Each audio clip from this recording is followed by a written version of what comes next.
ہمارا گھر جو ہے وہ سریاں والے بازار رنگ محل کے قریب چینی والی مسجد قریب تھا۔ وہاں حضرت امام عبدالواحد غزنوی رحمۃ اللہ علیہ وہ خطیب اور امام تھے۔ غزنوی خاندان کی ابتدا جو ہے نا وہ حضرت امام عبداللہ غزنوی سے ہوئی رحمۃ اللہ علیہ۔ عبداللہ حدیث مجھ سے پڑھ گیا ہے اور نماز پڑھانی مجھے سکھا گیا ہے۔ میرے دادا جان جو ہے ان کے مرید بھی تھے اور ان کے مشیر بھی تھے۔ پرائمری کے بعد ناظرہ قرآن پڑھا، چینیا والی مسجد میں ہی جو ہے نا وہ شروع کیا میں نے۔ انسان دین پڑھنے کے بعد اگر وہ چاہتا ہے کہ میرا فیض جاری ہو تو اتنی دیر تک اس کا فیض جاری نہیں ہو سکتا جب تک کہ دل سے اپنے اساتذہ اور اپنے والدین کی عزت اور احترام نہ کرے۔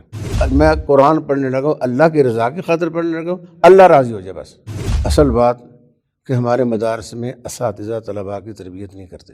جتنی تنخواہ ملی ہے اس میں اللہ نے اتنی برکت ڈالی ہے کہ مجھے کسی طرف اور طرف دیکھنے کی ضرورت ہے کہ میں کوئی کاروبار۔ چھوٹا بیٹا قاری ابو بکر، اس نے ماشاءاللہ درس نظامی بھی کی ہے اور وفاق کے بھی امتحان دیے سارے۔ ہر آدمی چھوٹا بڑے کی عزت کرے اور بڑا چھوٹے پر شفقت کرے، یہ ہونا چاہیے اور کسی کا دل نہیں دکھانا چاہیے۔